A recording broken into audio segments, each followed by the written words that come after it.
was not the way I intended my experiment in creating this planet and this human species to go.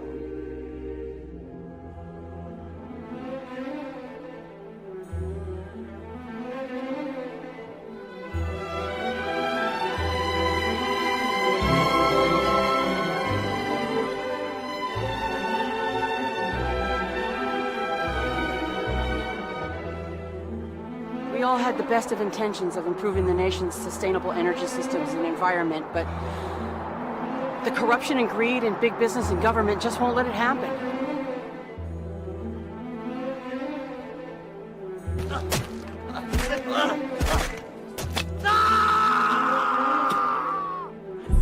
Don't give up. Don't give up.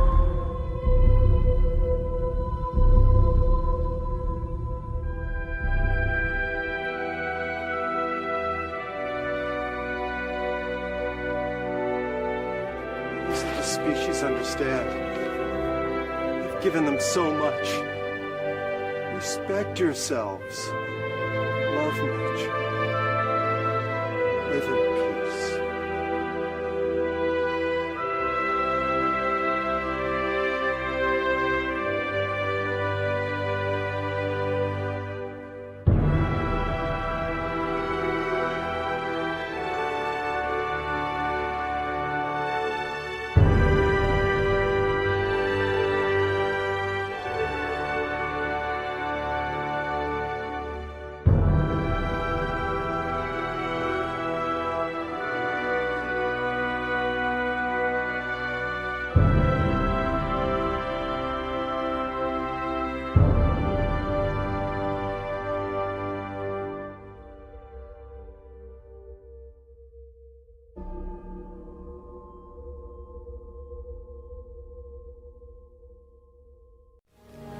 Michael? Michael? Killing yourself isn't so hard, really. Come to me, I need you. Jump, jump, jump! Death Swan. Welcome to the health club where you'll sweat blood. Never work without a spotter, Freddy. Weight falls on your chest and you can really get squashed. It's the place for a killer workout.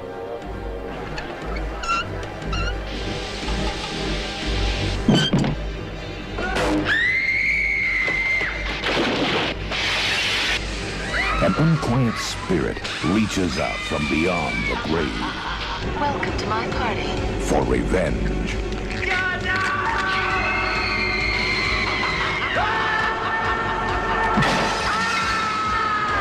I will destroy this place. And I'll kill them all. Unless you do as I say.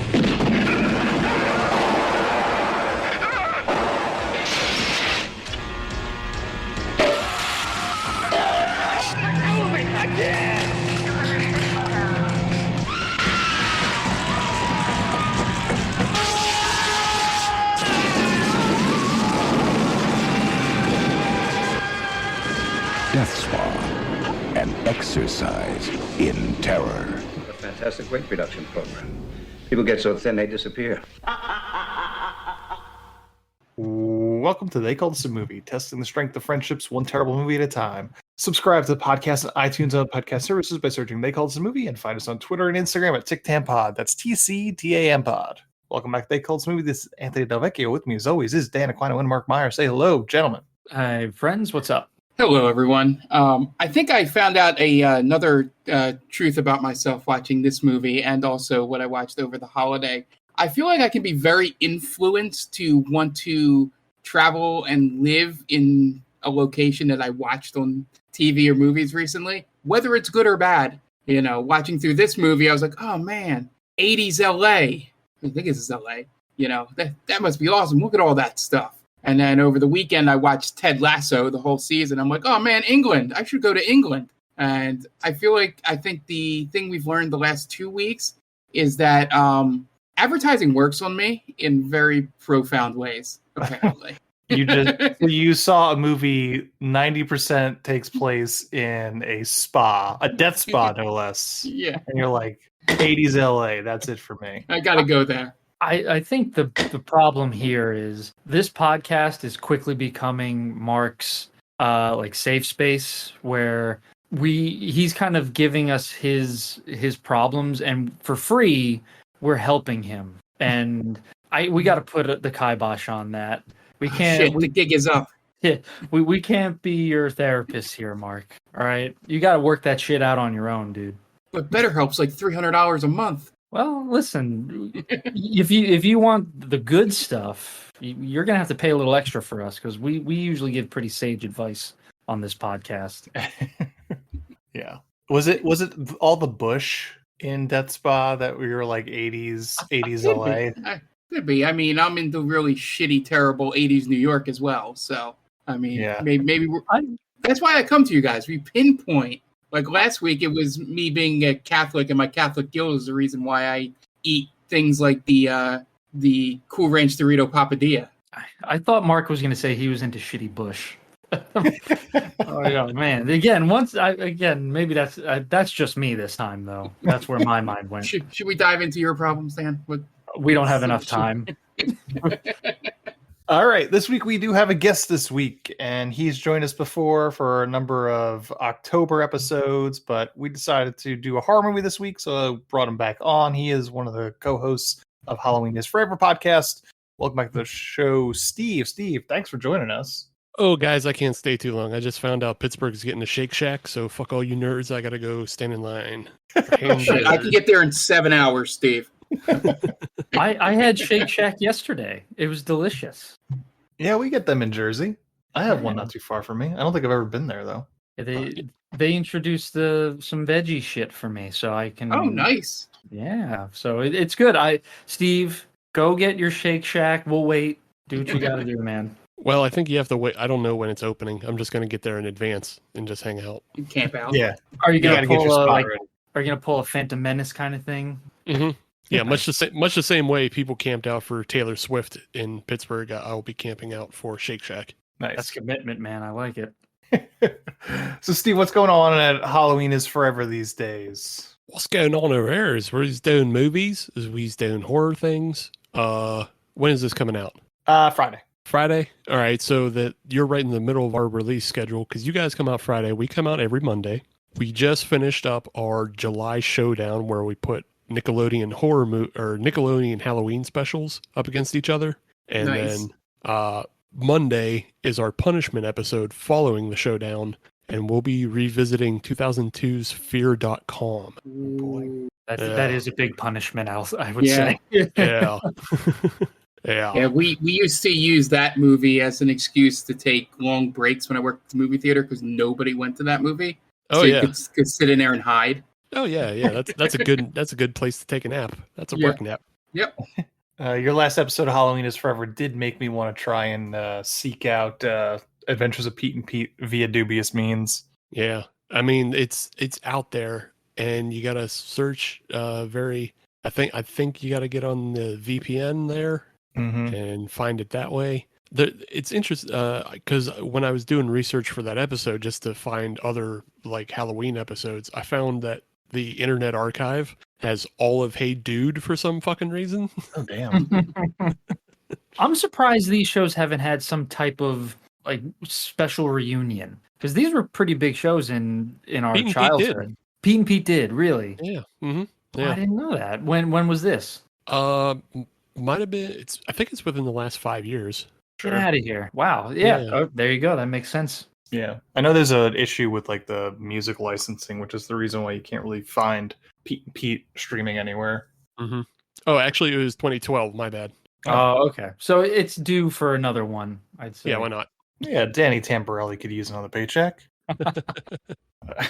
But yeah, so that's awesome. And you guys just started a Patreon too, right? Yes. And so the Patreon has a special tier that if you pay the $5 a month, we will be doing an extra bonus show that I have titled Family is Forever, where I make Brian, my co-host, who has never seen any of the Fast and the Furious movies. Yes! Oh my watch God. all 10 of them.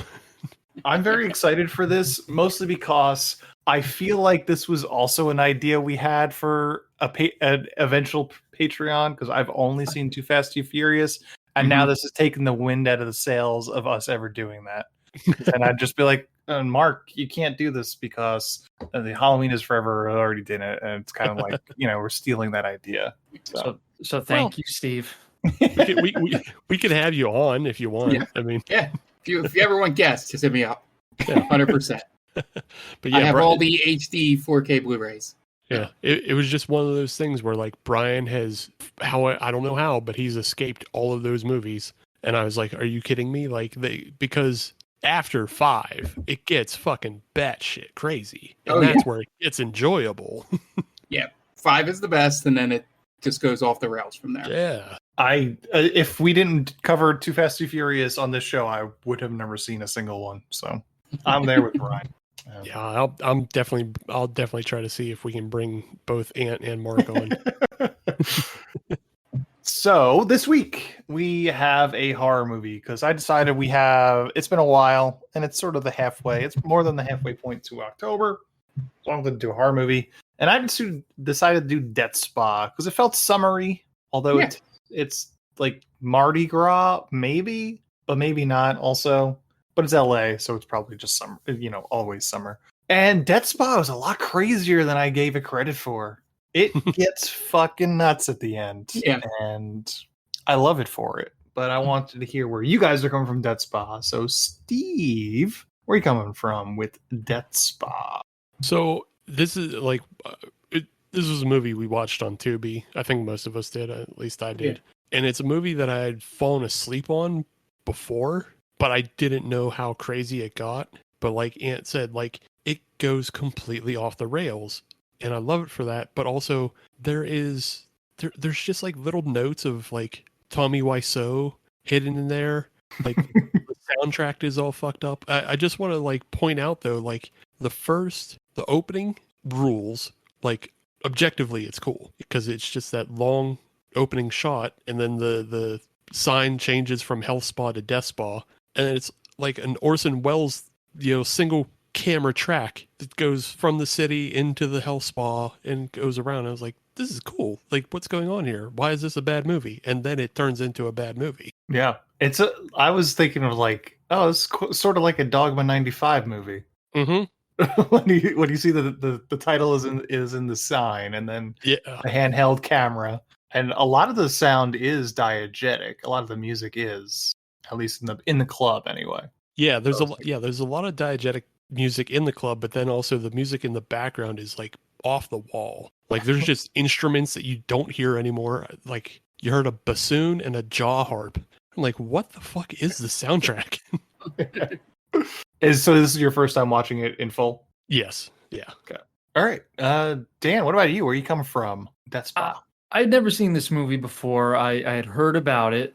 And I was really amped to watch it because, as with you, and it felt like we were overdue for a schlocky horror movie, and this definitely delivers. But it's a little bit more of a little roller coaster with me because in the beginning you have that great, like Steve was saying, you have that great opening, the lightning strikes, and it shows Death Spa, and you have the one woman getting burned, and it's schlocky. But then, like, towards the second act, it's a little bit of a lull. Not a whole lot happens, and it gets a little boring. And then the third act just goes for broke. Everything happens all at once. It's kind of like they were just holding back everything for this third act and just released it on us, which I really loved. We have 2 returning, they call this movie alums in this. We have Ken Foree, who we covered in From Beyond, and Chelsea Field, who plays Darla, who is in Masters of the Universe, is in this. So, we have 2 of them there. I just did like really quick research. And my other thing is I couldn't be sure, but Karen Parsons is in this movie before she played Hilary Banks. This is her feature film debut. I had a huge crush on her when I was a kid. I loved Hilary Banks. I was hoping to. It's like I need to marry a Hilary Banks because she's got it all together, man. I love this. I enjoyed this movie overall. Some of the deaths are a little hokey, but towards the end, that's when it starts. The death scenes are great. I thought it was a little the plot was a little all over the place. They had a little bit too much going on. Like so you have this poltergeist is going around, then you have David who's a part of this. You also have the lawyer and the owner who are doing some shady shit. I don't understand why that needed to be put in there. It just kind of felt a little disjointed. But overall, I enjoyed this movie, and I'm very much looking forward to diving into it. It's a lot going on for a health club. For an LA, could you imagine this much drama at your LA Fitness? What the fuck? Well, now the only drama that you're going to get at a health club or a gym is just someone filming someone without their permission. Mm-hmm. Yeah. That's all you're going to get. That's what the movie would be. Just people getting filmed and making fun of other people for doing weird things on the machines. But yeah, I don't know. I don't see why you need to have that B story of the owner and the lawyer trying to sabotage the spa. It just kind of it clashes, I'll say. Mm-hmm. Yeah, it's like this movie wants it to be, as someone said on Letterboxd, they want it to be a Scooby-Doo sort of plot of someone trying to sabotage, and then also poltergeist. But then also, you know what? It's just both. It's really just two things at the same time. So, but Mark, where are you coming from? That spa. Yeah. So the first thing I loved about this movie was some of the cuts that they had, like where they would be doing like a really serious scene or a really spooky scene, and it would cut to that jazzercise room of them just dancing. Sure. And it made me laugh every time it happened, because I'm like, somebody in the cutting room was like, "No, we need to pep it up a little bit. Let's go to the jazzercise room," and then it would just be people in leotards and unitards just dancing. I felt a lot like this movie, first time seeing it, first viewing, the pacing felt a little to me like, I believe that Society was the movie we watched, where they built a lot of stuff in the first 2/3 of the movie, and then the final third was just so batshit crazy and kind of disconnected from the rest of the movie a little bit. But that didn't make it any worse. As it did with Society, it made it much better. But I agree 100% with Dan with the fact that, they could have trimmed a little bit of a plot lines or, made them a little more simpler. Like coming out of nowhere with the sabotage plot really didn't help at all. And then trying to piece together like who was like involved with it, and and then all of a sudden David's just a psychopath, and which you could have known from the very beginning. Then they telegraphed it way too early, because everything they said about that was going on in the club that could have been controlled by his web programming. And I'm like, oh, well, we know where this is going. But I did not see the poltergeist thing coming. I very much thought it was going to be like, basically by the end, a little bit where it got with the cross-dressing sort of thing, where he was, since they kept mentioning the twins thing over and over again, that he would be like his sister at some point, or it, caught on camera that way. It reminded me a little bit of, for those of you out there that played Resident Evil Code Veronica, how they played through that storyline of the twins there. And that, essentially that was the bad guy. I'm just glad that they didn't linger on it too much, so it didn't feel like any kind of transphobic or anything like that. It just kind of just felt like someone going nuts.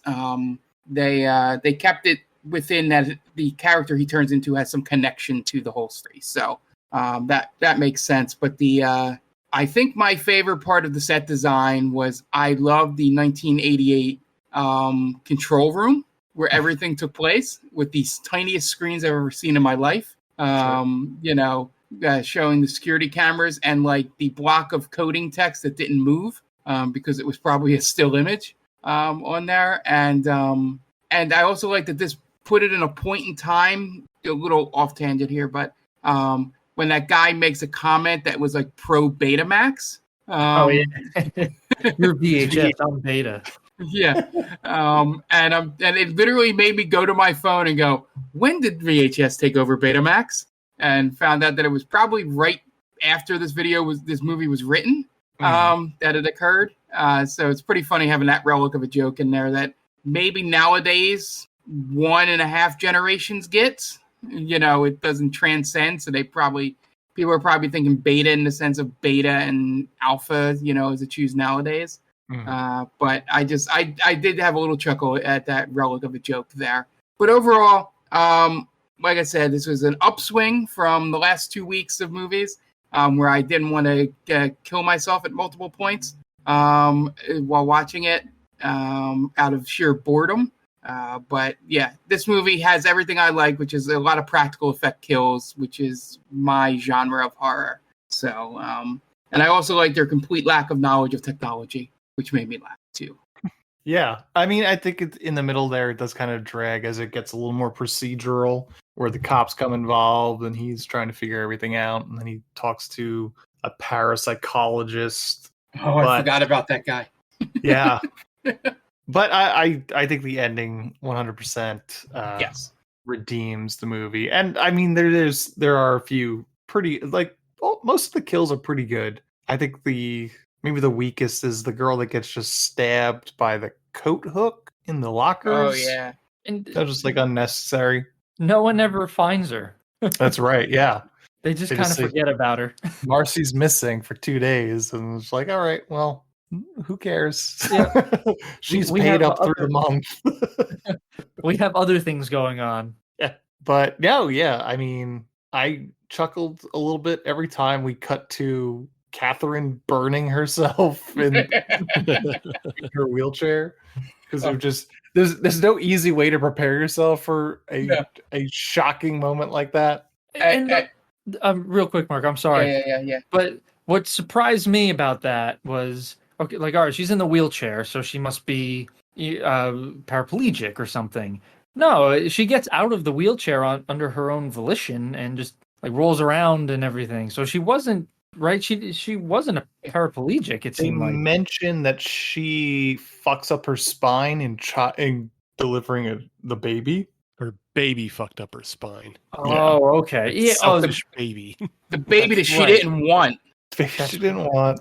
Maybe that dies in childbirth. That's right. There was a real quick throwaway line. Yeah. Between Michael and David. Okay. Yeah, and I don't know if it happened with the other scenes where they showed her getting out of the wheelchair on fire, or if there was even a scene of that. But the fire chute looked really terrible in that last shot, where it looked like she had a giant puffed up suit on.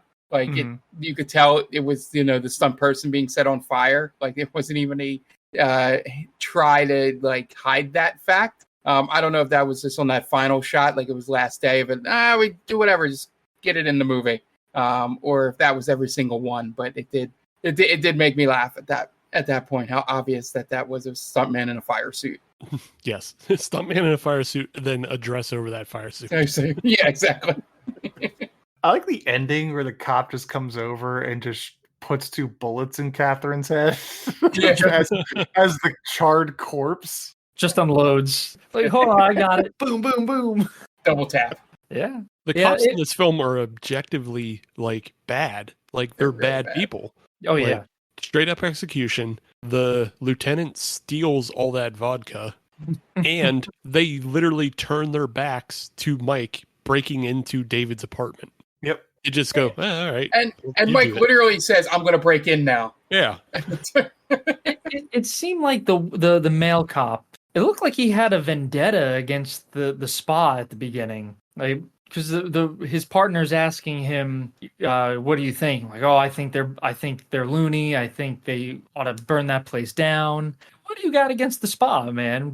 Was it your ex-wife was telling you to get off your ass and work out a little bit, and the spa is a reminder of it? Well, you see, Dan, what you missed is it's a tiny little Easter egg. But when they arrive for the Mardi Gras party, the lieutenant is eating a pizza. So obviously he's a Planet Fitness guy. Oh. It's just brand loyalty is all. Right. The what they don't show you is the Planet Fitness is across the street from the spa. His wife also left him for her Pilates instructor. There you go. Perfect. It makes sense. That's why he's there trying to pick up the bimbos, as he says at the end. Man, what a scumbag. He's trying to bang that chick before she loses her hand in the In the blender. Blender. He was terrible at getting the blender off. Hmm. I mean, Catherine does have superpowers, though. The way she does in Dr. Moray, throwing him up 40 feet in the air. I lost it in that scene because that's when the movie goes full schlock. Yeah, when his hand just blows up for no reason. Yeah, well, he has a Luger for some reason. my man's carrying around a World War II pistol, and he just blows his hand up. That he totally just bought for the history, Dan. No connotation to having a German Luger. Right, of course. Guy. He is possibly the most interesting character because he's a parapsychologist, but also he says he left the seminary, meaning he was either becoming a priest or was a priest, to study ghosts, and then also is carrying a Luger, as you mentioned, and brings it out at some point to when he's talking to Mike, he brings it out of the desk and is like, well, there's more things out there than just go beep and buzz. I'm going to shoot somebody. Yeah, he's not a good paranormal investigator if you need to bring a gun with you.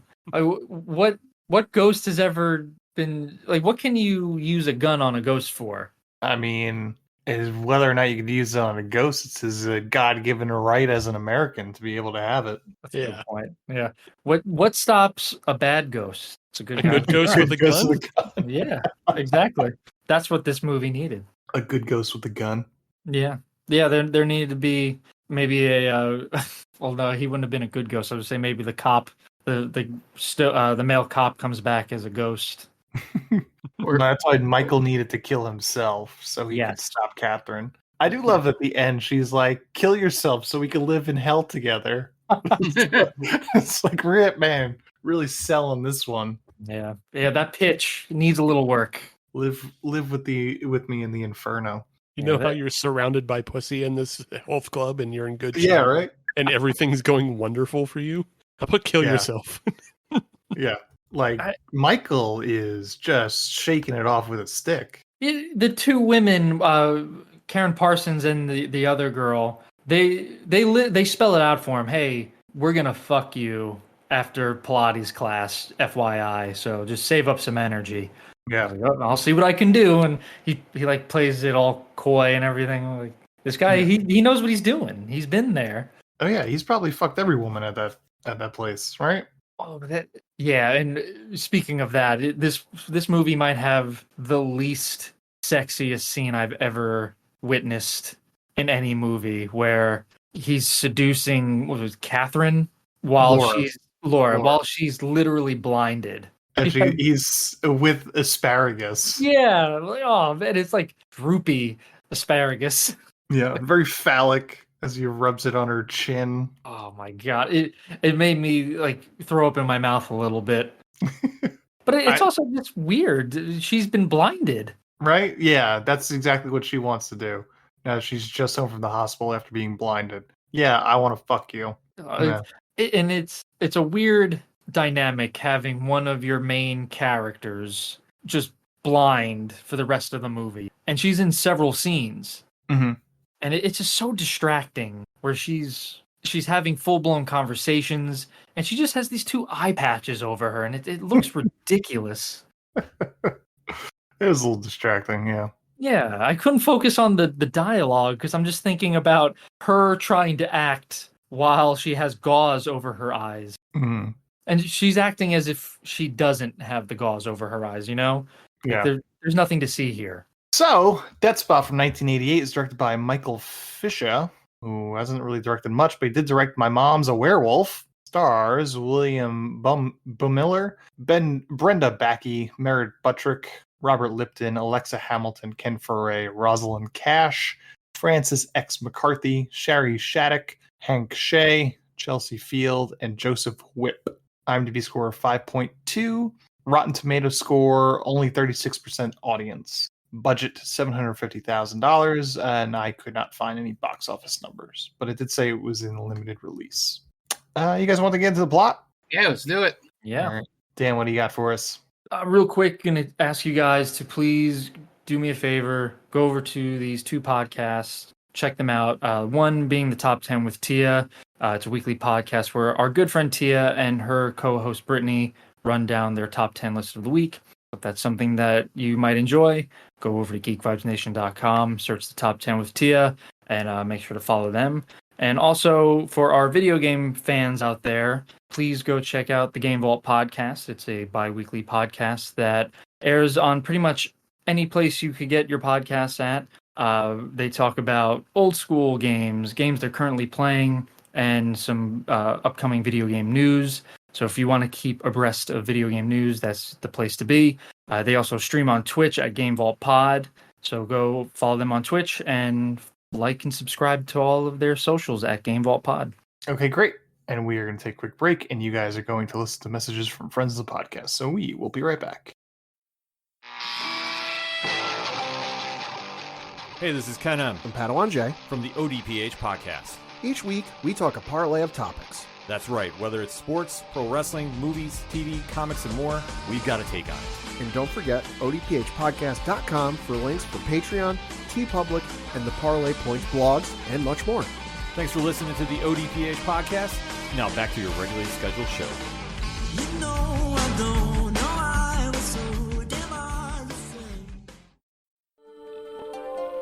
Welcome, travelers. Seems like you're looking for a story. Well, I got one for you. It involves adventure, friendship, and all sorts of... Earl, why don't you tell him about that time I stole that big-ass melon? Yeah, I was going for more... Or you could tell him about the time I kicked her ass, Earl. I wouldn't ever tell them. Do I need to get my ref gear on? Okay, everyone, shut up. Now come with me as I tell you a story from afar.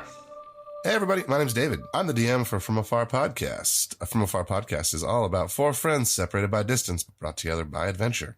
Hope you all stop by and give us a listen. Thanks. And welcome back. It's now time to get into plot for Death Spa. We open on the parking lot of a health spa at night as thunder and lightning roll in. The last few patrons of Starbody Health Spa leave as lightning hits the sign, knocking out some of the lights until it reads Death Spa, which is the name of the movie. Then see it slowly push into the quiet spa as the light starts to turn off, until we go into a dance studio as a woman practices a dance routine to a song we can't hear. It's kind of a mixture of Flashdance and the Suspiria remake. Once done, she sits on the floor catching her breath when a man comes up behind her sinisterly, but it's only Marvin, played by Ken Foray, a worker there. Her name is Laura, and he ushers her to the locker room as he leaves for the night, telling her to lock up behind her. Laura goes into the locker room and chases into a towel and hits the steam room for a relaxing, very naked steam. This movie is not shy about nudity. Classic 80s. Yeah, it very much, every opportunity you would think, oh, I wonder if they'll show boobs here. They showed boobs. Oh, yeah. And it's almost like, well, this scene exists because they didn't show boobs for about 20 minutes. Yeah, it felt like one of those things that was like a boob counter. Like, yeah. All right, it's been 15 minutes. Boobs. And if anything, I'm kind of surprised they didn't show more boobs. And there's a lot of boobs in this. I mean, this is the reason why that Mark wants to live in 80s LA. Yeah, they were free with it. Women be topless. I get it. Yeah. Did anybody find, what was that? Find it weird? Did anybody find it weird Marvin kisses her on the mouth before she goes and has her steam? I didn't actually notice, but it's Ken Foray, so she's probably hitting that too. Yeah, it just seems like, oh, I guess there's some sort of throuple going on. That would have been interesting to explore. I would have liked that. Yeah, I mean, well, good. No, I was going to say, well, I mean, the interactions between Mike and Marvin are also pretty close, so. Yeah, there were moments, especially in the pool, where they're just like, where they're just horsing around. Yeah, there's a lot of horseplay between those two. There's one of the problems with this movie is there's a long span of time where Ken Foray just like disappears from the movie and doesn't show up until the third part. I was gonna say it really felt like they had him for a certain amount of time, and he was just like, because a lot of times just like, oh hey, I'm just walking into this room. Hey, talk to me about plot points, and I'll just be here. It like shirtless. Or with short shorts. Oh, I thought about From Beyond. I was like, he loves short shorts. Ken Foray loves short shorts. I think there's like one shot where like Michael's sitting in a chair in like in like the office, and then like Ken Foray just enters the shot, and it's just his short shorts. It's like, yeah. It's just Dick in the background.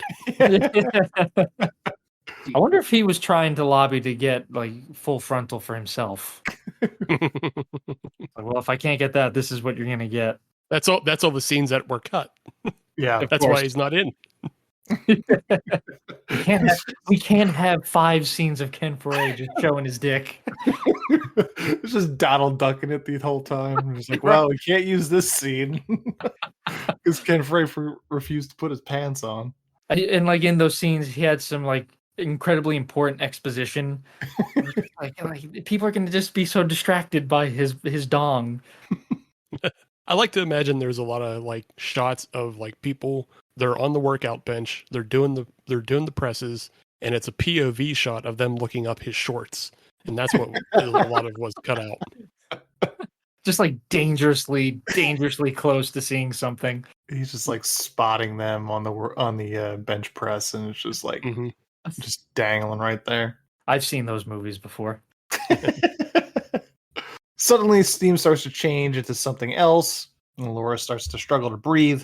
She goes for the door, but it's locked from the outside, and she has to break the glass with her hand before she passes out. Meanwhile, Michael, our hero, sleeps on his couch as he has visions of someone engulfed in flames. He's awoken by the phone ringing, and then he jumps into his Porsche and races to the hospital to see Laura.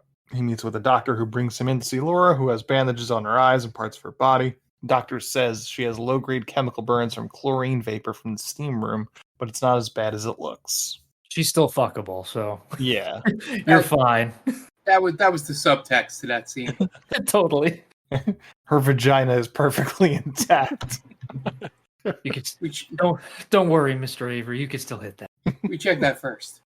We then cut to the spa during a normal day, and it is packed with people as Marvin helps out one of the patrons as he tries to impress a girl at the spa. All the while, the goings-ons are being monitored by David, who sits in a high-tech back room with computers and monitors. David is the brother of Michael's deceased wife. Apparently, a lot of machines are controlled by computers, which David has access to. Now, question. Okay. Now, this just might be me, logistics reason.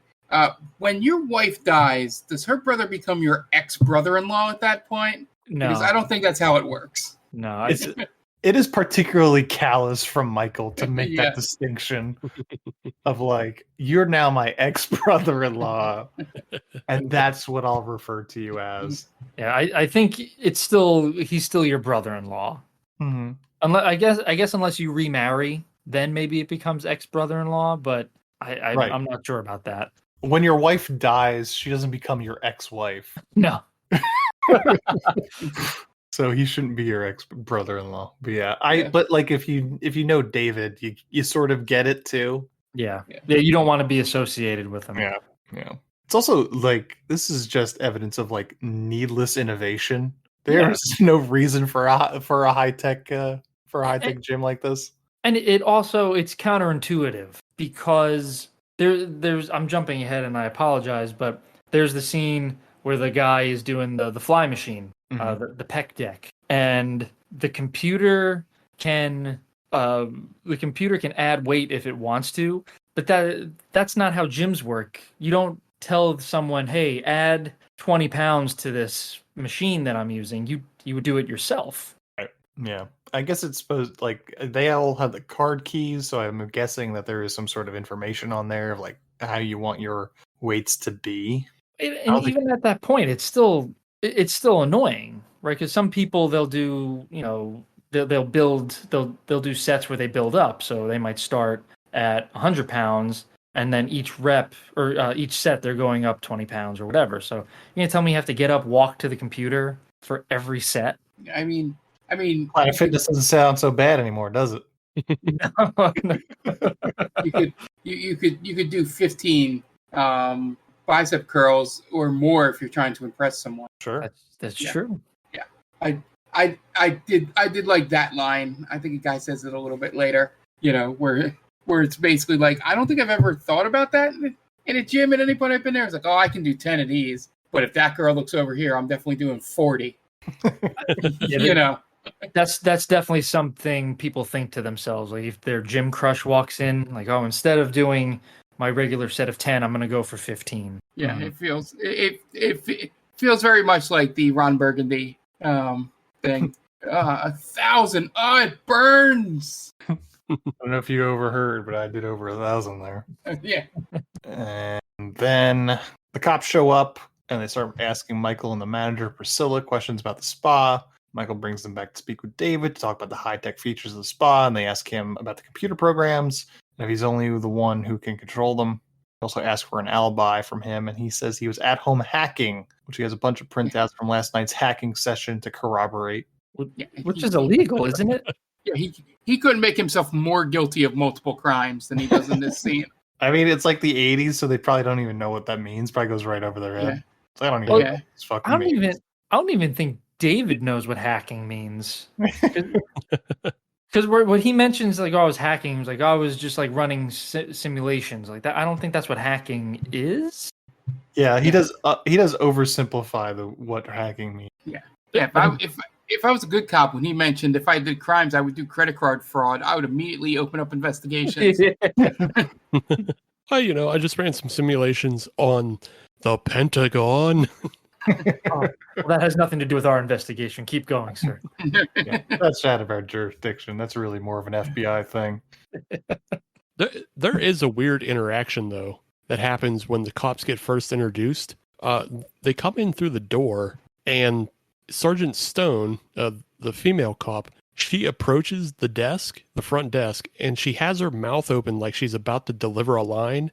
And then out of nowhere, Lieutenant Fletcher snakes her line, and just like she completely steals it. I don't know what was supposed to happen there, but like it just doesn't play, and it's very noticeable.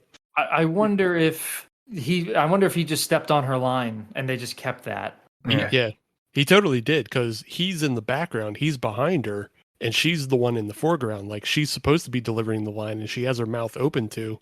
But the actor playing Fletcher just like steps on her line, and the lady playing the receptionist turns her attention to him instead. Like, she's looking directly at Sergeant Stone, and then she just goes, Yeah, felt very much like the I think you should leave skit. Oh yeah, I was gonna say he totally Jamie Taco'd her. Yeah. I didn't like that actor who played Lieutenant Fletcher. It seemed like he was trying really hard in his scenes. Like, he wasn't necessarily acting, but he was just like, everything was forced. His jokes, his wisecracks, and a lot of his dialogue was just kind of, oh, you get it? I'm like the hard ass cop, right? Do you get what I'm trying to do here? Like, all right, yeah, we get it, man. Your ex-wife, this, that, and the other thing. Okay, we got it. It's not even his ex-wife. He wants his wife to take up smoking in bed. Oh, I thought it was his ex-wife. Oh, okay. I got confused because Ant made the joke at the beginning of the episode about the wife sleeping with the Pilates instructor. I thought that was a line in the movie. No, not at all. Okay. That actually did not happen. Not that we know of. But that sounds believable. Yeah. That's why he hates gyms. That's you have to throw that line in there. Like, what do you got against this place, Fletcher? Ever since my wife slept with that Pilates instructor, I've had it out for that spa. Or like, he just can't quit his gym. They won't let him. You have to send in like a 3-page paper trying to tell why you want to quit the gym. You have to do it in person. I believe that's a thing. I think that's how you have to quit Planet Fitness. Now that we keep talking about Planet Fitness, but I'm pretty sure you have to quit in person. Yeah, fucked up. I think you have to give a reason, right? You can't just say, "Yeah, I want out." Like, no, you got to give a detailed reason why you want out. So I want my $10 a month, bitch. I gotta pay for Twitter somehow. I was just gonna say I gotta pay for Twitter. As the cops go to leave, there's another incident as the high dive at the pool collapses due to tampered bolts. Cops leave and Michael goes to talk to David. He accuses him of putting chlorine at the steam room, and it quickly devolves into David accusing Michael of cheating on his wife, Laura. David mentions that he and his sister had a special connection because they were twins and that she didn't want the baby. Dun, dun, dun. Yeah, right. Cops go for lunch and discuss the case. The male cop is pretty sure it was David because he's like a dweeb, I guess David is supposed to be. Marvin and Michael chat in his office. Marvin says that he doesn't believe David would climb up the ladder and mess with the diving board. And then Priscilla comes in as they're running fly routes in the small office to drop off a couple of mime costumes. And then Marvin leaves. Meanwhile, the cops talk about info they found about Catherine, Michael's dead wife. They say she was burned into an unrecognizable ash, which is a phrase used twice in this movie. By two different people. Yep. Michael falls asleep at his desk and continues to have dreams about his wife engulfed in flames. The next day, Marvin and Michael have a swim, and Marvin mentions that he saw Laura the night of the accident, and she was the only one in the club. So it's weird that Priscilla found her. And the rest of the club is still humming with activity. We got a dance class going on. We got girls trying to pick up gay guys and being rebuffed by the most 80s line ever about Betamax versus VHS. And we've got girls at the health spa pretending to get their hands caught in the blender of the juice bar, which is, that'll come up. And Michael goes to the office and finds a bird's nest on his bookcase, complete with a fertilized egg, which he drops on the floor, and a bird fetus crashes onto the floor, which is a weird thing, but eventually it is explained. That's a weird thing to add to this movie. Mm-hmm. Even though they explain it, it still doesn't fit. Yeah. So he immediately goes to David to accuse him of putting it there. And David says Michael needs medical attention. And Michael says, watch out or you'll need medical attention. Is that the you need to call the cops, but not for me? You. Not for me. Yeah, that I think he kind of Michael threatens David twice with physical harm, right? Yeah. And the first time David kind of makes that comment like, "Oh, that's all you have," essentially. Oh, so shallow, physical violence. Violence. Yeah. So why would you have him bring it up again? Right? David already knows that Michael already knows that what David thinks about his threats. So it's usually you probably don't need to bring that up again in a movie. Michael's just a mimbo. That's the problem. I guess so. Michael does mention later on in the film, though, he's just like, David hates me. It's like, I wonder why. Yeah. He doesn't seem to like David very much either. So maybe there's, it's a chicken or the egg. here. Yeah, it's a chicken or the egg sort of situation. Like, who started disliking the other one first?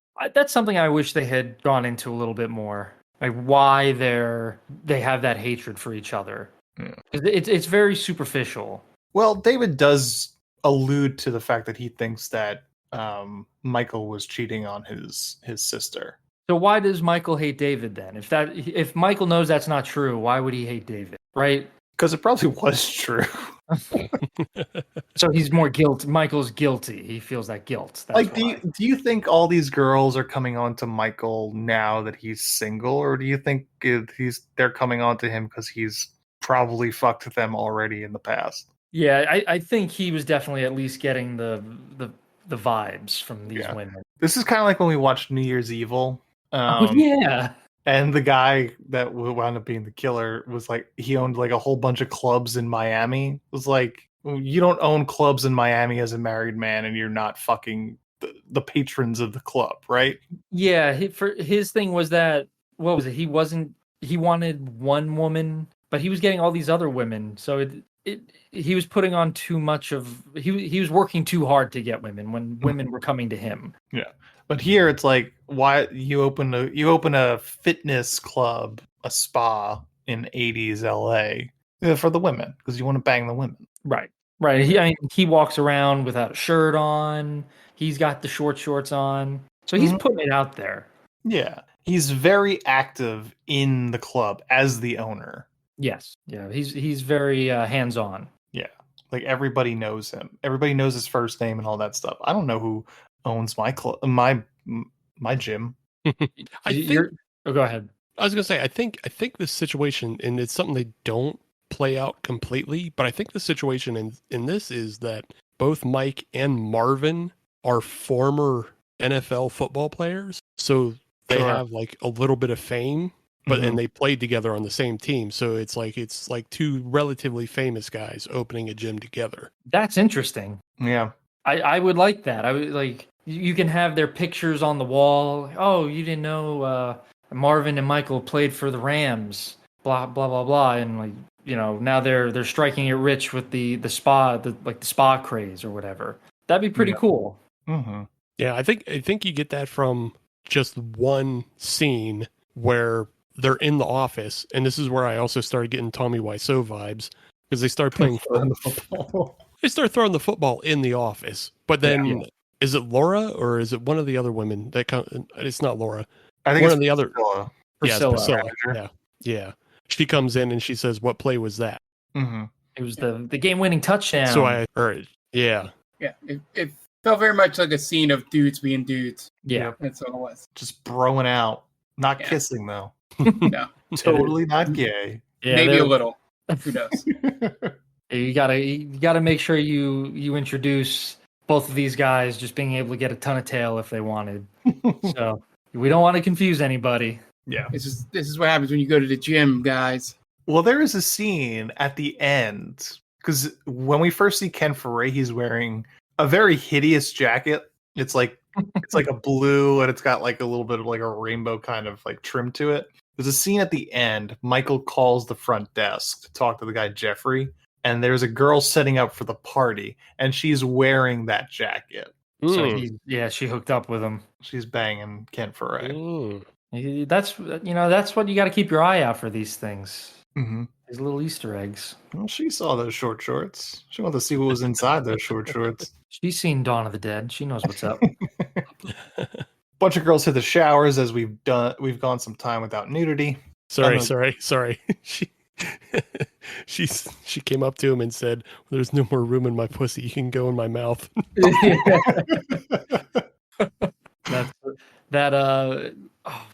was the Flyboy? Right? Was never mind. I had a joke and it fell flat. Never mind. It's okay. If you think of it later. Or cut that out, Aunt, please. Okay. For the love of God.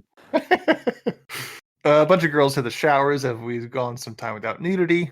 And then the tiles start flying off the walls, hitting the girls as they shower. After the shower is clear to the girls, Michael goes to talk to a couple of them and offers them 3 months free for their troubles. And they exchange some sexual innuendos and the girls go off. Michael then runs into Priscilla and he asks her why she was at the club the night she found Laura. And she says she forgot her purse at the club and had to go back. Meanwhile, the gay guy goes to do some pectoral flies with the overly high-tech machine. The machine starts to gradually increase the weight until his arms start to push back unnaturally. And he's stuck because the machine has arm straps. This happens until his bones start breaking and his ribs start pushing out of his chest and he collapses. I don't think that's necessary to have arm straps on that machine. I was going to say, is that the whole reason for the pads? The pads stop you from slipping. Yeah, I was going to say, I feel like that's a safety hazard, even if something is not a high-tech killing machine. And also, this scene, they branded this scene as so important because it's on the cover art. Yeah. And it's so quick. Like, they just show a quick shot of him dying, and then they cut away. So it's not even a memorable death. No, it is a pretty badass poster, though. The poster's great, but you would think that there would be a little bit more to the scene, right? Like maybe like his chest actually bursts open. Yeah. But it's very quick. It's just like, oh, you see him like something come out of his ribs. I guess it's his ribs. And then he like trickles some blood out of his mouth and like, oh, cut away. Yeah. You would guess that his arms would have ripped off first. Yes. That would have been pretty cool. Yeah. Just like him there with his arms just like completely off of his body. I don't want to get technical. I'm totally poking holes in this movie, and I apologize. But the fly machine, the arms only go back so far anyway, so they can't go back further. You know what I mean? They have a track that they can't go past. Yes. So even if the machine was going too heavy, it would just stop. You wouldn't be able to move forward. So it's a weird death. Mm-hmm. Although the ones at the gym I go to has like it's the pectoral fly and then it's the reverse. It's like the reverse fly. You get so it goes back. So it goes back. So maybe it was one of those. It gets the delt muscles. The deltoid fly or the rear delt fly. Something like that. So maybe it was a double machine like that. That could be, yeah. And it was reversing on him. Michael discusses turning the high-tech aspect of the machines off with David and his lawyer. David says that his system is flawless and it can't be blamed for tiles flying off the walls. Lawyer goes all Mayor from Jaws on Michael, saying that they can't afford to turn the machines to manual because the high-tech nature is basically the gimmick that is keeping the spa afloat. They're about to have a big Mardi Gras party at the club, which usually results in a lot of new memberships. I'm glad somebody else picked up on the Jaws connection as well. Yeah. The difference is, like, if two people die at the same club, like, that club would automatically be closed. Like, Right. There's like a beach, okay, accidents happen. Accidents don't happen like that in the gym. Yeah, it's now a crime scene. Yeah. And also they keep talking about this high-tech computer, but no one else mentions it. Like, no patrons mention it. Mm-hmm. Right? It's not a sign in the window like, oh, come for the, our high-tech gym experience. It's only Michael, David, Marvin, and Priscilla, really. Like, those are the only people who... Exactly. So if it's such a gimmick, it should be out in the open a little bit more, no? Yeah, I don't know. I don't know what the benefit is, to be honest with you, as a patron. No. Again, to me, it's more of a pain in the ass. Yeah. If I have to constantly go to a computer and change it up. Right. Swipe a card. Yeah. I don't know. It just seems like a wasted gimmick. Yeah. And they have free weights too there. Yeah. Right. David says the only thing that I can't improve upon. Oh, I'm sorry, I keep going off on a tangent, but the British guy, Mm-hmm. when he goes to do the incline bench, the weights are put from heaviest to least heaviest. Did you notice that? Yeah, I did notice they they go the were- wrong way. Yeah. That drove me nuts. So he has like a 45 on the end, and then like a bunch of 10s in the middle. Like, oh my god, that's not how you do it. Yeah. I did see it. It didn't really register with me. I don't think there's anything necessarily wrong with it. Right. It looks so weird. It looks off. It looks stupid. Yeah. Maybe that's how they do it in London. Maybe. They do drive on the wrong side of the road out there too. Yeah, so maybe that's why they lose in all their sports, because they don't know how to lift properly. Mm-hmm. Well, the current strongest man in the world is British, so maybe Oh, there's so something to it. There you go. Maybe they figured it out. Maybe it's the very correct way to do it, Dan. Oh, now Yeah. I gotta change everything up, man. That's why I'm not getting those sick gains. I do it the American way. With good old steroids. Also the Russian way. Yes. And the lawyer tells him to wait until after the party and then he can do whatever he wants. Michael then goes to and brings Laura home from the hospital. She still has bandages over her eyes. They have a romantic dinner. It's candlelit, which is kind of lost on her, as he feeds her phallic-looking asparagus and kisses her. It's like she could feel the flames, maybe. there's nothing. Is there a less sexy vegetable than asparagus? Just based on how it's going to make your pee smell very quickly. Vegetables in general aren't very sexy. That's coming from a vegetarian. Yeah, that's true. But I'm not trying to seduce my wife with vegetables. Oh, you like this cauliflower? I don't know. It's buffalo cauliflower, so you don't have to think about how terrible it is. The more sensual food is probably the fruits, right? Strawberries, grapes. Those are the more sensual of the food group. I guess you can't feed her like a whole eggplant. Like I would love it where she opens up a little bit and then he just tries to shove an eggplant. That's like something out of like a Mel Brooks kind of movie, I feel. That's out of Top Gun, isn't it? Or not Top Gun, Hot Shots. Hot Shots. Yeah, that would make sense, right? And even more so because she was in Hot Shots Part 2. Look at that. Brenda Backey. Pretty good. It all comes full circle. Mm-hmm. Also in Under Siege 2 Dark Territory. Oh, look at that. There was an Under Siege 2? Yeah, it's on a train. It's on a train. Yeah. Get out of here. That sounds awesome. Yeah, and Steven Seagal sexually harassed a 16-year-old Katherine Heigl while on set. Oh, that doesn't sound awesome. It sounds on par, right? Yeah.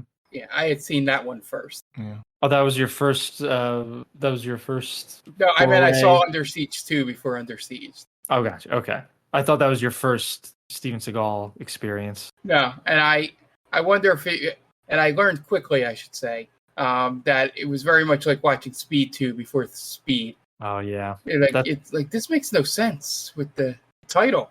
That's not the correct order. No. Well, I mean, it makes at least a little more sense because it's still Steven Seagal in both of them. That's And you true. go- Jason Patrick to Keanu Reeves. That's really a mind fuck. And then Michael asks her to move in with him, and she agrees. Back at the club, girls are in the locker room again. The locker doors start banging open and close all their own until one winds up stabbing a girl in the neck with a coat hook. A little bit later... I always knew those coat hooks were evil. Mm-hmm. A little bit later, Michael brings Laura into the locker room. I'm not sure why, then tells her to wait there while he has to go to his office. Terrible. Hey, blind lady, stay here. Michael starts using a computer in the office, going into the computer security system, and he gets a message saying, "I miss you, Michael." Meanwhile, Laura opens her locker to put something in it, but there's a dead body in it, which she doesn't see. Michael probably he has to feel like the man. He's like, even computers want to fuck me. This is insane. Yeah. I'm getting all the bitches. It's like, can I fuck a computer? It's like, I don't know where I'd put it. Not yet. If you wait 20, 30 more years. Yeah. That's why he's so fucking mad at David. David won't program him a hard input. I told you to put a hole right here. That was supposed to be the gimmick. Then a figure in a black dress starts walking down the hallway towards the locker room. Michael sees it and goes to intercept it. Makes it the locker room, and Laura can't see it, but she knows it's there. And it's also wearing a hideous mask. Michael gets to it and rips the mask off to reveal it to be Darla, one of the workers there. And that's the end of that scene. There's your perfect Scooby-Doo moment. Yep. They were on. Again, like this movie has scenes that just kind of abruptly end. He pulls the mask off of Darla, and he was like, "That's bad taste," and then cut. Yeah. It's weird. Like, there's murders that have been happening in this spa, and you found someone dressed in a sinister costume at night, like stalking the area. You would think you'd want to talk to her a little bit more. There would be more suspicion of her. Mm-hmm. But no, it's just like, "Oh, that's bad taste, Darla," and then the end. She's gone. Yeah, this is. I mean, at this point, we've definitely gotten into like the Tommy Wiseau level of interaction. Yes. Like anytime people have to talk to each other, it's just absolutely insane. And like they also will say everything that's on their mind. Almost very, and some of it very stilted. Yeah. Yeah. At home, Michael can't help but think about Catherine pouring gasoline all over herself and lighting herself on fire. And he tells Laura that he always feels her presence, and he thinks that she's causing all this trouble in the club. So Michael then goes to talk with a paranormal expert, and he gives the expert a brooch from Catherine, and he starts scanning it with one of his tools and recites the details of the case. Catherine lost a child in birth, and the labor put her in a wheelchair. The expert also mentions a bird's nest, which means something to Michael outside of what the news reported on Catherine's death. So he knows that this paranormal psychologist is real. And I guess he's also a medium of some sort, or a psychic, besides just being a parapsychologist. Right. Yeah, because otherwise, why have him being able to recognize that special scene? Mm-hmm. So Michael's convinced that the parapsychologist is real, but he thinks it's either Catherine from beyond the grave or David fucking with them. So the doctor, Dr. Moray, says he should come to the club and investigate. Michael leaves, and he winds up getting tailed by the cops. Is Dr. Moray a slight pun on Dr. Murray, as in Bill Murray, the parapsychologist of Ghostbusters? Oh, I like that'd it. be interesting. Yeah. I like that idea. Yeah. He's not, Dr. Moray is not a Ghostbuster. He's a ghost shooter. Right. I was going to say that's how he busts ghosts with his Luger. With his He does have his own PKE meter. He does. Yep. That's right. It looks like a sex toy, though. Speaking of sex toys, meanwhile, David is having a sexual ghost encounter, maybe with his twin sister Catherine. Oh yes. Yeah. Right. Yeah. That ghost makes him come, and we all have to hear it, and it's gross. No. It's that weird twin connection. So can I tell you what I thought was happening at this point? Sure.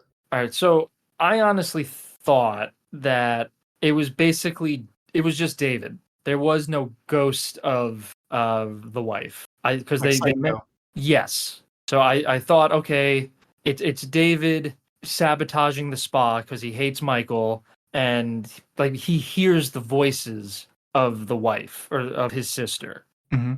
I didn't think there was going to actually be the ghost of the sister. Yeah.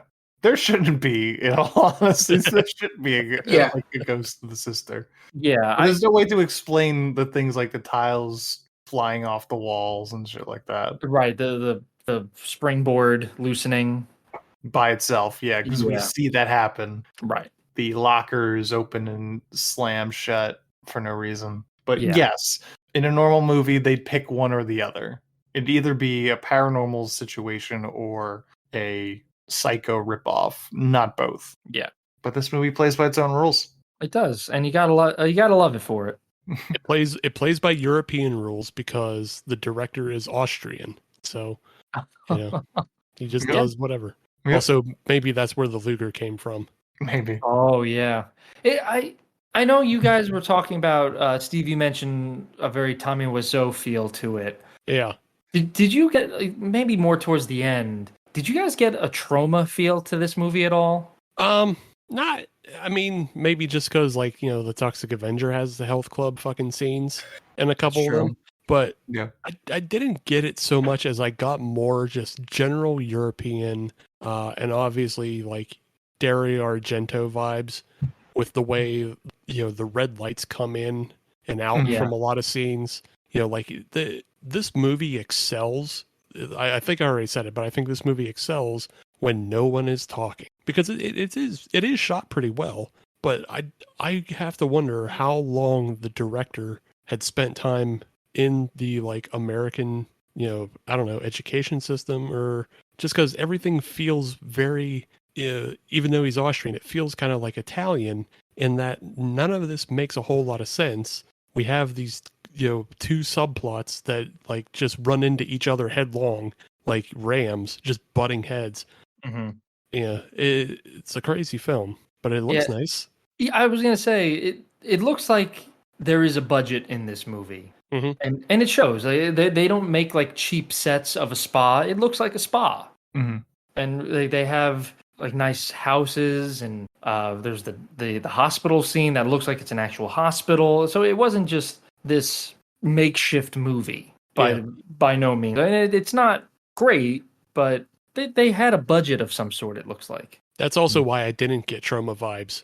That's true too, because they kind of just they go by the seat of their pants on Trauma. Right. They'll film wherever and call it whatever. Yeah, that's a good point. They'll film in a warehouse and call it a hospital, and you just go, yeah, sure, whatever. I agree with that. Yeah, I'm just looking at some of the stills on IMDb, and there's some shots that are really well lit. Props to them for $750,000 budget. Mm-hmm. Yeah.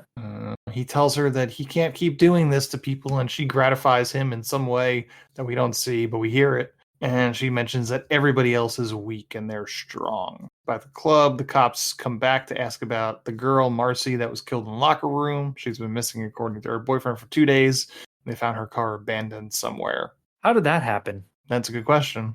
I guess it must have been David. Because David and Catherine, we realize at this point, that are working together in some way.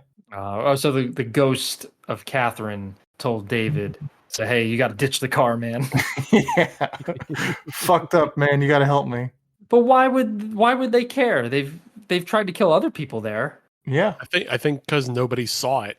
They left it in the locker and nobody saw it, and they're like, well, you got to get rid of her car, I guess, or something. We screwed this one up. That was their one shot. Yeah. And the wrong person found her. The blind woman found her. Yeah. Yeah, we beefed this one. Let's try to get another one going. Well, we'll get others. There'll be others. Don't worry about it, David.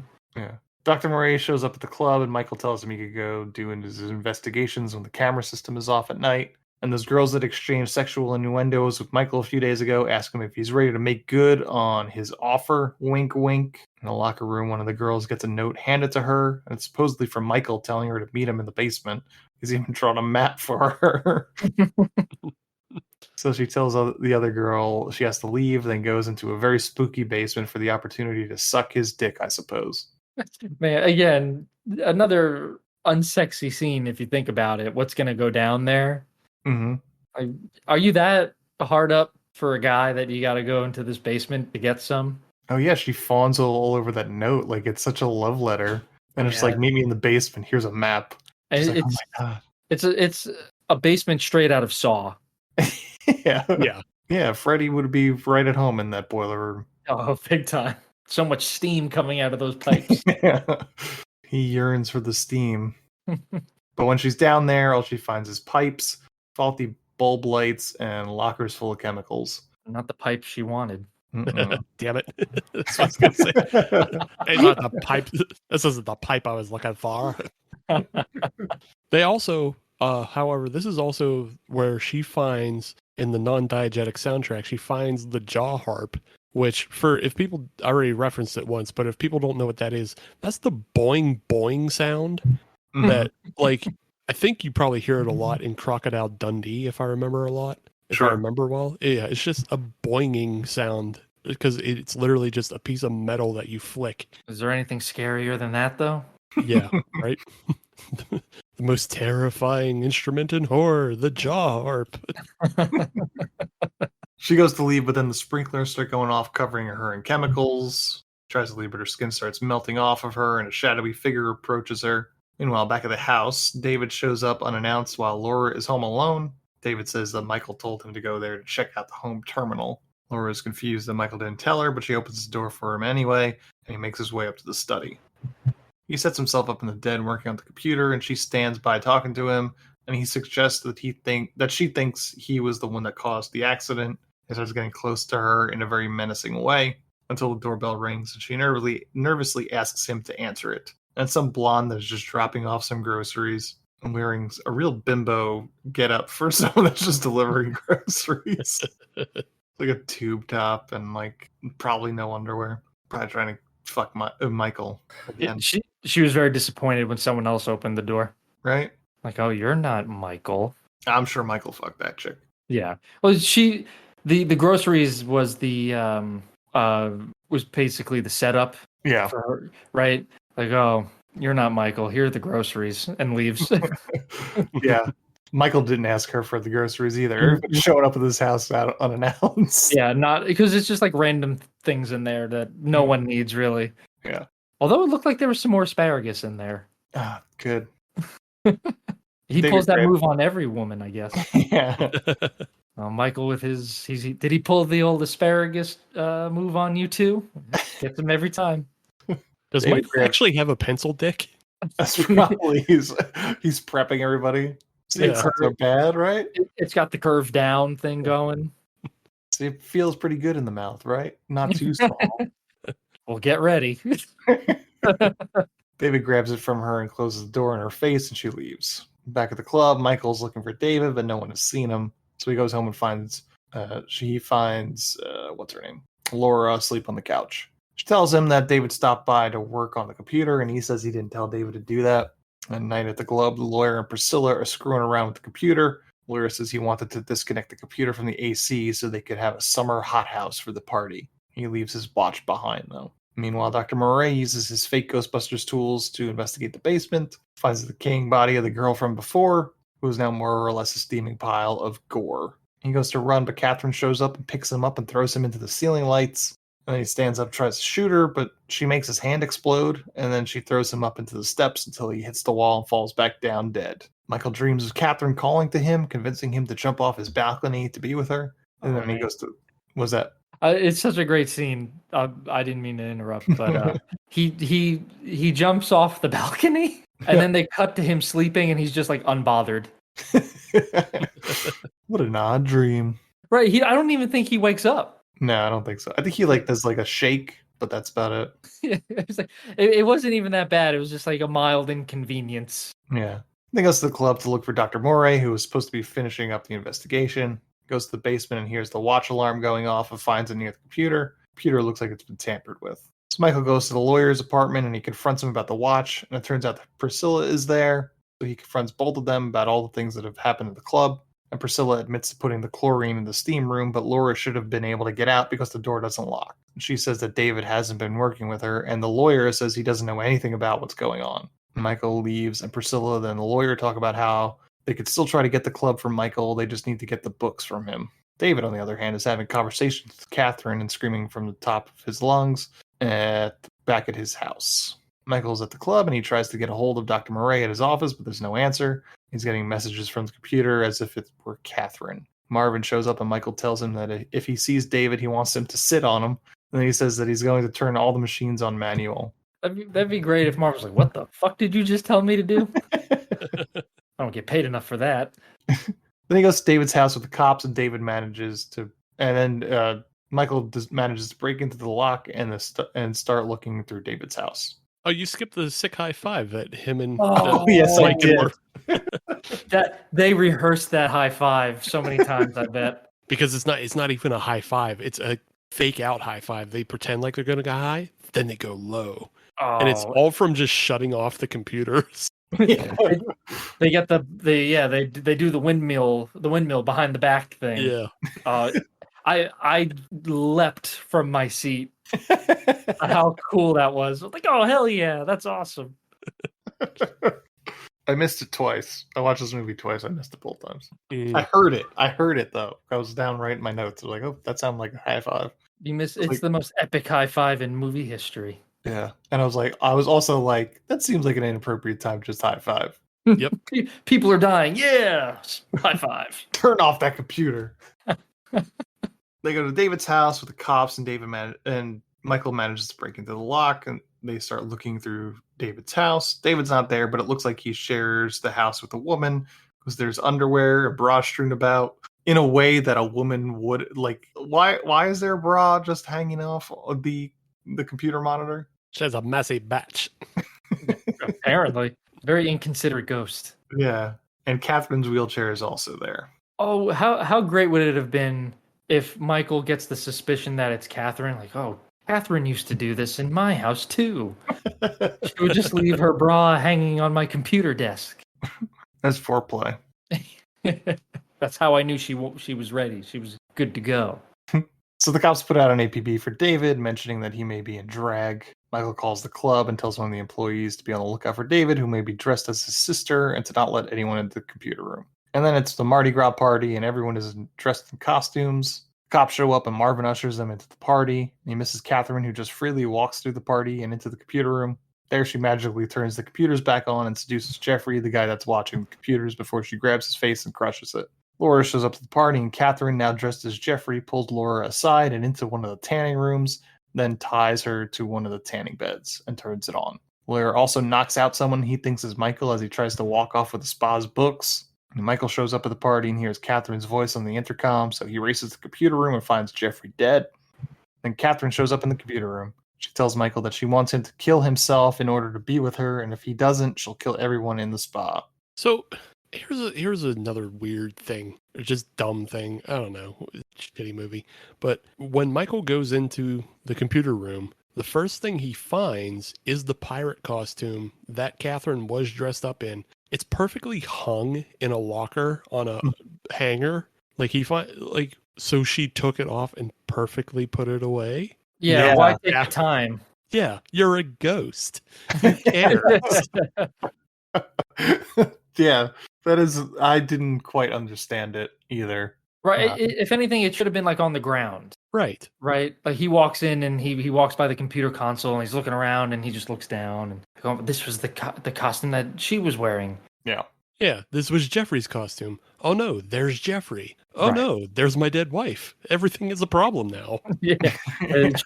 it just got real. Yeah, but it's also like it's kind of inconsistent in terms of her. Like, so I guess here she is possessing David's body, but she also just materializes in this room. So like, is she a ghost or is she possessing his body? Because David shouldn't be able to just materialize. Right. It comes and goes. Like David's there 1 second, then Catherine's there. Yeah. Then David's back and then back. It goes back and forth. Yeah. He tries to use the computer to turn off the tanning bed, but Catherine knocks him across the room and he falls unconscious. The lawyer decides that it's a good time to fuck one of the girls in the sauna, but Catherine starts turning up the heat in the sauna, and then the wood starts coming out of the walls, winds up running through the back of the lawyer's head. When Michael comes to, he sees David sitting at the computer typing away, but he shifts between Catherine and David. So Michael calls out to David, telling him to fight against Catherine. Catherine starts writhing around on the floor, telling Michael to kill himself for her, but Michael asks Catherine to let Laura go first. So she gets pissed that he would kill himself for Laura. Michael makes a break for it and crashes through the glass door of the tanning room in order to save Laura. pulls her off the tanning bed and administers CPR. Catherine asks him again to kill himself so they can live in hell together. Marvin tries to stop Catherine, but she throws him through a glass window. Michael refused to kill himself, so she says everyone here is going to die. And this is where shit gets really nuts. Yeah, they turn it up to 11. Yeah. Darla gets her hand caught in a blender. Cop gets killed by a reanimated corpse of a fish. Priscilla winds up being the person that lawyer knocked out in Michael's office. And the woman cop helps her get cleaned up in the bathroom, but then Priscilla gets cut to ribbons by an exploding mirror. That was kind of awesome. That was my favorite kill. Yeah. Why was it just seems like a thing that they should have thought about just a little bit. The cop, Fletcher, is killed by an eel, not Dr. Moray. Stupid movie. Yeah, that would have been pretty. Yeah, he just disappears after that, right? He's dead. He's gone. They never. I don't think they ever find his body in this movie. They don't find his body. They don't find Marcy's body. They should have come back as like vengeful spirits or something. Yeah, good ghosts with guns. Good ghosts with guns. Yes. And then Michael fucks with the electricity of the computer, which starts a fire, and a ton of people die. And I think some of it's Michael's fault because a bunch of people get trampled. Yes. And yeah, this is where it just kind of gets messy at this point, where people get trampled. We don't see them die. They just fall over dead. And then Catherine starts to catch on fire. And then she's in the computer room, which also catches fire. Everything catches on fire at this point.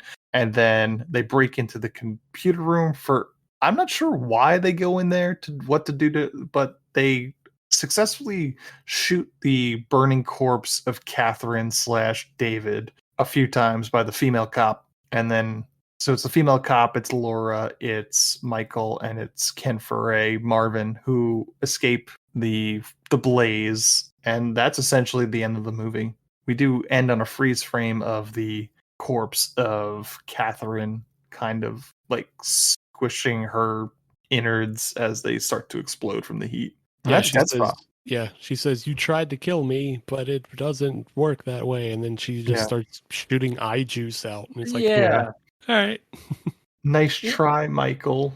Yeah, it feels like there might have been more to this scene and they just didn't know how to end it. Like, I guess we'll just end it when the charred corpse of Catherine gets up. Because I don't know what else they shot for the movie, obviously. Maybe they had it where she survives the fire, but it didn't look right. So maybe they just didn't get it correctly. But yeah, this is just an awkward ending.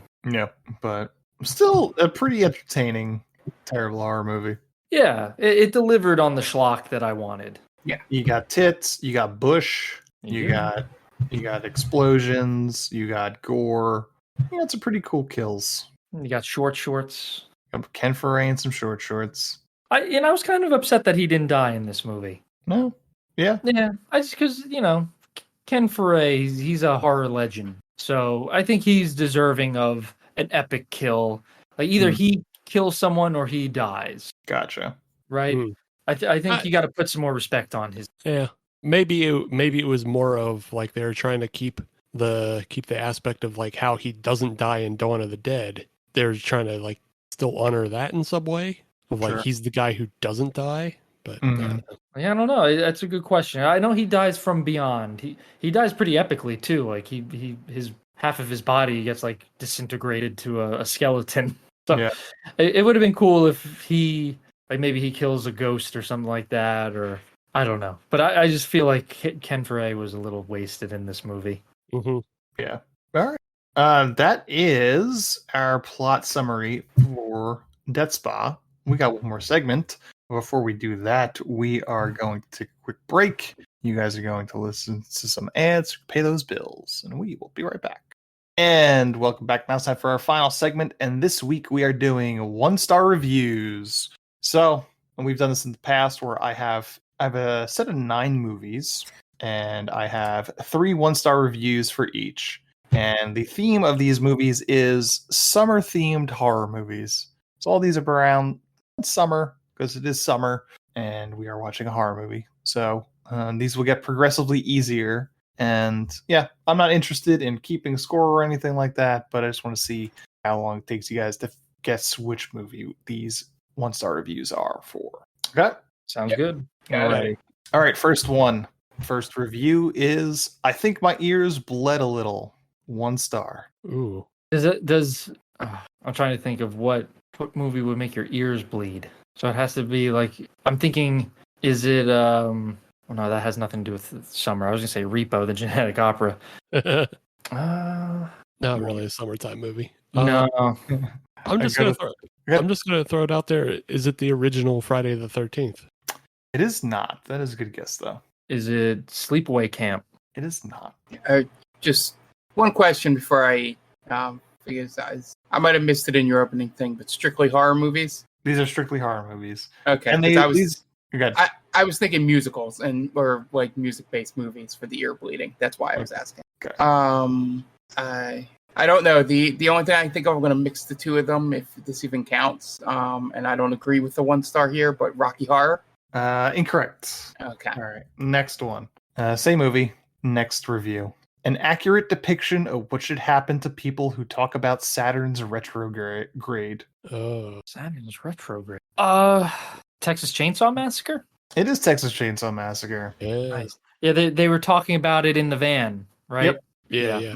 Yeah. The final one was Destroyed American Hitchhiking Culture. Great movie though.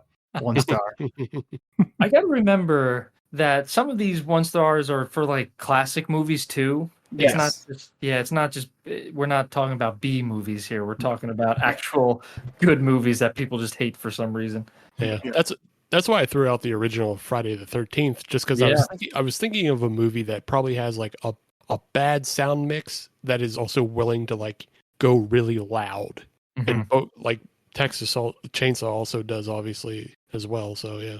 It's good thinking. Okay. Next one. First review is the screen is nice and bright, which makes it easy to find your seat again if you have to duck out for a piss and thereby experience some genuine catharsis. 1 star. Man, this person hated this movie. Screen is nice and bright. The screen is nice and bright. The screen, okay. Oh, is this Midsummer? It is Midsummer. Oh, nice. We have this is why I reject auteur theory. Ari Aster's films are wannabe edgy internet culture perfect shot nonsense. He has no ideas. And the third one was The Wolf of Wall Street for white women. All right. Next one is This Cast Was Hot. Why Lie? 1 star. Oh, that's got to be I Know What You Did Last Summer. It is I Know What You Did Last Summer. God. Yeah. Dude, fuck that person. Jennifer Love Hewitt forever. Oh yeah. Yeah. My first internet crush. Sarah Michelle Gellar. Freddie Prinze. Oh yeah. Black. Oh, we know that's you, Mark. Freddie Prinze Jr. FPJ baby. The other ones were great. Now that ugly ass Shawn Mendes song is stuck in my head. And then the third one was like Scream, only not good. That is harsh. Yeah. All right, here's the next one. The only good thing about this existing is that it was an R-rated movie in America and still became financially successful, hopefully along for more big-budget R movies to be greenlit in the future. Is this X? It is not X. That's a good guess. I was going to say big budget is what's throwing me here. So, I don't know. Mark, you got a guess? Saw? No. All right, next one. I knew going in that this movie was about kids, and yet I was so annoyed by the kids. Why were there so many fucking kids? It's gotta be it. It was it. And the third one was More Like Shit. Next one. The only good thing about this is all the dudes sporting crop tops and short shorts. The Burning. It is not The Burning. Is it Sleepaway Camp? It is Sleepaway Camp. This is terrible, but I'm not going to lie. They got me with the ending. It is deeply unsettling. And the third one is, this movie makes me want to eat shit and live. Yeah, one of the best comebacks ever. See, everybody quotes that one, but everybody also forgets Ricky's other line of, this guy blows dead dogs. And that fucking rules. I love that. I've grown to love that movie. We watched that at Comic-Con last year, didn't we? We did, yeah. Yeah, that it's you know what it's definitely a cult classic, and the ending is very very unsettling. Just the sheer energy of everybody just absolutely miserable in that movie. Everybody's such an asshole in that movie. Go ahead, Mark. I'm not going to talk about this movie. So if you have a question, here's the next one. Just a straight man's movie. Straight man. I don't have anything. It's got to be something with a lot of babes in it. I'm assuming a lot of naked women. Yeah. What has a lot of naked women? I think it was Friday the 13th Part 2 has some naked chicks in it. Can we go with that? I will say that there are no sequels in any of the movies I picked. Oh, okay. I'm not sure, to be honest. Does anyone else have a guess? I ain't got nothing. All right. Legitimately cannot understand the hype of this movie. Really wouldn't have watched till the end if there weren't DILFs. Dads I'd like to fuck. DILFs. Oh, man. That doesn't help me. At the very least. Maybe we should have clarified. In the first clue, was straight spelled SD number 8? No. Okay. I'll say this one was a little harder because there weren't as many 1-star reviews for this. Oh, interesting. So this is a generally well-received movie then? Yeah. Okay.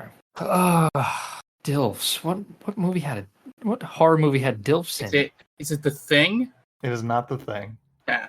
Although there are some DILFs in there, I'm assuming. Is that summertime? I mean, it's Antarctica. It's hard to tell. That's true. It could have been. It was also very hard to find 1-star reviews for this movie that didn't give it away immediately. Because most of the 1-star reviews had a very specific detail of this movie that would give it away. Yeah, I don't know. I'm still drawing a blank. Yeah, I don't know either. And the third one is I've Seen Bigger. I don't know if that's going to help. Oh, is this Tremors? It is not Tremors. Damn it. The Meg? Oh, you're in the right ballpark. Is it Jaws? It is Jaws. Oh, that has sequels, though. I said these aren't sequels. Oh, okay. I misunderstood. I'm sorry. Yeah, so it's I didn't go. So if there's a movie that has sequels, I picked the first one. Gotcha. Basically. Okay. Yeah. So because I mentioned Friday the 13th too. Okay. Yeah. Before we go on, just so I can have respect for the commenter, when he did the more like shit, did he capitalize the IT and shit? Yes, he did. Yes. that was a running theme. That was a running theme in the It 1-star reviews. It was shit usually like that. Yeah. Okay, I think I got 2 more. Next one. It's not good and it's full of bad comedy and things that make no sense, but it's still fun. 1 star. Cabin in the Woods. Nope. I don't got anything for this. It's not good. It has bad comedy. Mm-hmm. And things that make no sense! Exclamation point. Is this The Burning? It is not. Damn it. Cabin Fever? Cabin Fever. Yep. Ah, yeah. Oh, no way. Yep. I know. I remember that having really bad comedy. The Evil Dead for anyone who has ever been in a friend group self-described as the boys. Ooh. Right. Yeah, I probably got it there. And imagine wanting to shave your legs that badly. The patriarchy really does need to be stopped. That scene was creepy. Right, when she's shaving her legs and her skin starts to fall off. Yeah. It's literally the only scene that holds up. That film is a hard watch nowadays. Oh yeah, there's some language in there that wouldn't fly today. It's half the film is homophobic. Yeah. I recently watched a review of that movie, and one of the characters has a T-shirt on that has the date the Olsen twins turn 18. Yeah. Pretty gross. Yeah. That's Eli Roth for you. Mm-hmm. Okay, actually 2 more here. I like the part where the music made me feel like I was watching Twin Peaks. 1 star. I feel like that should be a dead giveaway already. Music. It Follows? No. I remember that score is pretty good. I'll give you the next one. The Mist? Not The Mist. See if you got a guess. Bodies, bodies, bodies. No. Next one. Disappointing for a film that's so deeply embedded in genre history. The only part that felt like it lived up to its legacy was the last 2 minutes. 1 star. Is this the original Friday the 13th? It is. Ah. Third one is, I still find it mad that audience watched this and said, yes, 11 more, please. More than, please. Make more. We need this guy in space. Absolutely. I need continuations of him in space. just keeping him in space. Yeah. I need the adaptation of the comic book where Uber Jason, so in Jason X, the parts get blown off Uber Jason, and then he gets reformed into Uber Jason. Mm-hmm. But then in this comic book, the parts that were left behind also reform into original Jason. And so you get two Jasons and they fight, and it fucking rules. Oh, hell yeah. I need that adaptation. Yeah. I always say give Jason a time machine. Yeah, that sells so well. Right? Him going to like ancient Egypt or like the gladiators, like ancient Rome. Can you imagine? Just killing sexy teens throughout history. Yeah. Friday the Infinitieth. I don't know. Fuck it. He's there. He's the first person who stabbed Caesar in the back. There you go. They mistranslated Jason to Brutus. Yeah. There was. I guess there was no name for it back then. So, just like, Jason is the Argonaut. Hell yeah. Hell yes. There we go.